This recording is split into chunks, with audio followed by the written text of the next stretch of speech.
Jadi, sebelum kita melakukan presentasi, penting loh untuk mempersiapkan perencanaan agar memaksimalkan presentasi kita. Kira-kira kenapa ya Kakak Anissa? Nah, Kak Zika, persiapan ini tuh penting karena sebelum presentasi, kita nih harus bisa nentuin tujuannya, strateginya, dan langkah-langkah yang bisa membantu kita membuat penyampaian presentasi menjadi lebih efektif dan juga menarik nih Kak. Wah, berarti di video kali ini kita akan membahas seputar persiapan-persiapan sebelum presentasi ini ya Kak? Bener banget tuh Kak. Jadi di video kali ini aku, Anissa dan juga Azika bakalan share nih ke kalian tahap-tahap perencanaan untuk kita mempersiapkan presentasi biar lebih maksimal lagi nih guys. Nah, boleh kali ya Kak Azika kita langsung aja nih, apa sih yang akan kita bahas pada video kali ini? Oke, jadi kali ini kami bakalan membantu teman-teman untuk bisa lebih mengenali karakteristik audiens, merumuskan tujuan presentasi, menyusun konten presentasi yang menarik, dan juga merancang strategi penyampaian yang efektif nih Kak. Wah, berarti kita langsung next aja kali ya ke pembahasan yang pertama. Yang pertama ada audience. Audience di sini tuh adalah orang-orang yang bakalan dengerin presentasi kita. That's why penting banget buat kita memahami karakter mereka sebagai pendengar supaya pesan yang kita sampaikan tuh bisa nyampe dengan jelas. Coba dibayangin kalau kamu lagi ngobrol sama orang yang jauh lebih tua. Kira-kira bisa nggak mereka paham sama bahasa Gen Z kayak kita? Misalkan kita lagi ngomong nih, kalian FOMO nggak sih? Kan belum tentu ya semua orang tahu apa itu FOMO. Nah, makanya bahasa yang kita pilih itu juga harus disesuaikan supaya audiens kita ngerti, apalagi untuk ngejelasin konsep yang rumit. Selain itu, daripada pakai istilah teknis, mendingan kita pakai analogi yang familiar. Misalnya lagi bahas growth mindset. Sampeinnya tuh pakai analogi kalau growth mindset itu kayak update aplikasi. Mungkin gak langsung canggih atau bagus, tapi setiap update-nya pasti bikin sesuatu yang lebih baik dari versi sebelumnya. Yang penting itu ada proses. Nah, tapi analogi kayak gitu tuh disesuaikan juga ya sama karakteristik audiens. Hal-hal kayak gitu tuh bikin audiens ngerasa relate, ngebangun kedekatan, dan bikin mereka pengen dengerin presentasi kamu sampai akhir. Kita masuk yang kedua, ada objektif atau tujuan. Jadi, tujuan ini apa sih? Tujuan di sini maksudnya adalah tujuan presentasi. Apa yang kita harapkan dari audiens setelah dengerin presentasi kita. Biasanya tujuan dibagi jadi 3, ada psikomotor, kognitif, dan afektif. Kita akan bahas yang pertama yaitu psikomotor. Psikomotor ini lebih ke keterampilan fisik. Misalnya, setelah dengerin presentasi ini, kamu jadi bisa nyoba nyampein presentasi dengan lebih efektif dan menarik. Selanjutnya ada kognitif, yang ngebahas soal pengetahuan. Artinya, audiens dapat informasi baru dari apa yang kita sampaikan. Terakhir, ada afektif, yang ngarahnya ke perasaan atau sikap audiens. Audiens jadi lebih peduli, respect, atau punya ketertarikan baru sama topik yang kita bahas. Tujuan itu penting banget karena dari situ kita bisa ngukur seberapa berhasil presentasi kita. Kalau tujuannya jelas, presentasi kita jadi lebih fokus dan gak kemana-mana. Nentuin tujuan itu bisa mulai dari tanya ke diri sendiri. Aku pengen audiens ngerti apa?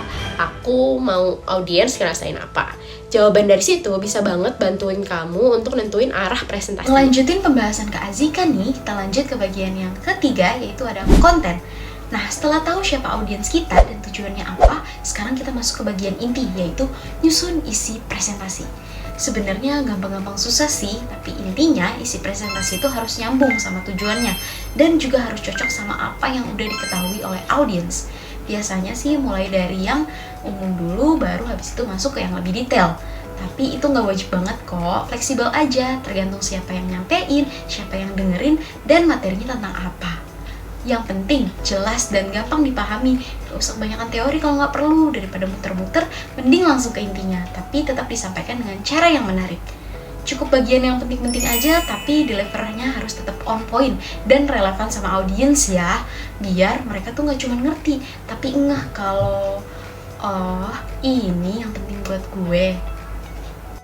Setelah kita ngomongin audiens, tujuan, dan konten, sekarang waktunya mikirin gimana cara nyampeinnya alias strategi penyampaian supaya audiens tuh gampang ngerti dan gak boring.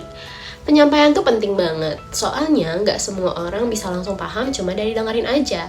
Kadang kalau kita tambahin gambar, grafik, atau visual lain, itu bisa bikin topik yang ribet jadi lebih gampang dicerna. Jadi, presentasi tuh gak cuma asal ngomong. Kita harus mikir bagian mana yang enaknya dijelasin langsung dan bagian mana yang butuh dibantu visual. Terus, coba juga pikirin deh, Mau pakai alat bantu apa? Ada PowerPoint, video pendek, infografis, atau mungkin kamu memilih untuk demo langsung. Yang penting penyampaiannya nggak monoton. Karena kalau strategi kita udah oke, audiens bakal lebih fokus, lebih ngerti, dan yang paling penting, nggak ngantuk pas kita ngomong. Biar kamu nggak cuma ngomong di depan, kamu bisa banget pakai media. Salah satunya audiovisual yang bisa banget narik perhatian audiens dari awal.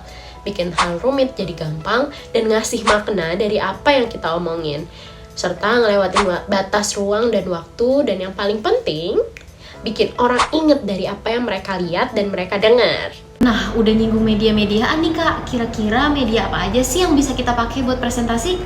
Nah, ini yang mau kita bahas selanjutnya nih Kak. Ada beberapa media yang bisa kita gunain buat presentasi.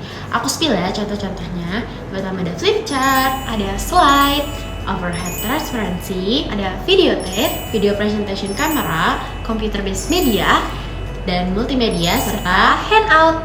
Nah, itu Kak contoh-contoh dari media presentasi. Wah, banyak banget ya Kak ternyata pilihan media yang bisa dipilih. Dan setahu aku tuh kalau kita pakai media audiovisual tuh dia nggak cuma jadi pelengkap doang nggak sih Kak? Bisa jadi alat bantu utama kita nih buat bikin presentasi kita makin efektif ya Kak? Betul banget Kak Anissa. Tapi perlu dipertimbangin juga nih Kak buat milih media presentasi yang cocok sama isi materi, kondisi ruangan, juga sama gaya kita sendiri sebagai presenternya. Yang penting nggak harus canggih, tapi tepat guna. Ingat ya, presentasi tuh bukan cuma soal ngomong, tapi gimana caranya kamu tuh menyampaikan pesan ke kepala dan hatinya audiens. Wah, bener banget. Jadi segitu aja informasi yang bisa kita sampaikan pada video kali ini. Semoga bermanfaat. Thanks for watching and see you in the next part. Bye-bye!